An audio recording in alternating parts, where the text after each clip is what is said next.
بسم الله الرحمن الرحیم. خوږو اوریدونکو مشرانو او کشرانو، السلام علیکم ورحمت الله وبرکاته. الله نه امید لرم چې تاسو به روغ جوړ او خوشاله وي او ژوند په مازو کې به دوستانو کوټ نه ډیره زیاته افسوسناک او دردناک واقعه را مخته شوې ده چې یو تر ظالم را پاسي او خپل سکا ور ډیر زیاتې بے دردې سره قتل کړي. دا ولې قتل کړي وجه سبا هغه مشم اخر داسې څه ګناه کړی و دوستانو دې باره کې ټول معلومات په دې ویډیو کې شریکو ورکا تاسو ټول معلومات باندې ځان خبرول غواړي مونږ ویډیو ځان ستر اخره پورې وګورئ او چې کوم ملګری مونږ په چینل باندې نوی دي هغه د مونږ چینل مخه ځان سره سبسکرایب کی ټاله نشان دی وي تاکي مونږ راتلونکي معلوماتي ویډیو تاسو ته اسانه سره ملاوي شي. دوستانو دا واقعیا د کوړ دا چې یو سړی خپل ورره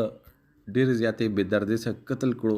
حلال کړو صرف او صرف په د ایوي واجب باندې چې هغه خپل ورور سره نه لګي و دا سړی خپل بچی نه کیدلو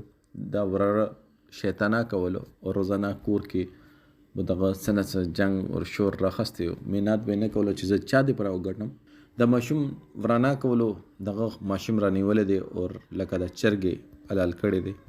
الله پاک د زړونو رازونو نه پوي د زکه خو الله پاک دغه ته الوات نه ور کولو چې الله پاک ته دغه د زړه علم چې دا په سمره ابو کې د الوات پلل شي نشي پلل. دوستانو انسان خپل دشمنیو کې بادیو کې نه لاګیو کې دومره زیات مخکې شوی دی چې هغه د احساس نه کوي چې دا نه لاګي چې دا خو کفر ده. چې الله پاک نبی حضرت محمد صلی الله علیه و آله وسلم چې ویلي چې کاته درې ورځې چا څه خبرې ونه کې خپل ورور سره درې ورځې هغه نه مرار پاتې شونه ته اداره اسلام نه وځي او موږ دلته نه لاګیو کې پل سکا ورره قتل کو موږ د اخلاقو کوم معیار تر کو شوی چې موږ نه احساس مینا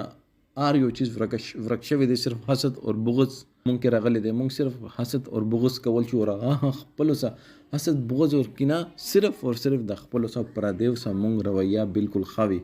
ته کور ولا څه خنه نو پردیو سره رویه سمره مرزي خوي اغه نه څه پروا نه رسي. دالته د ظالم را پاسیدل دی او خپل ورای قتل کړی دی او بیا ته ناست دی چې تاسو څه کول شي اوکي پولیسو دا کاس گرفتار کړی دی او دا یې چې نه پښیمانه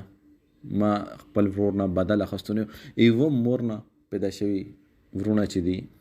دا ایو پلار نه پیدا شوی ورونه چې دی هغه ایو بل نفرت کې د حد پر لاړ چې هغه د معاشره ته څه پیغام ورکول غواړي چې ورور ولی ایسه نه ده چې څه ده هغه د حسد بغض ورکنه. دوستانو چا په قسمت کې ډیره وي چا په قسمت کې الواد وي چا په قسمت کې نه وي الله پاک په هر چا باندې وخت راولي او چې څوک او په یعنی هغه وخت او چې څوک ته مننت کول ولوي او الله پاک نه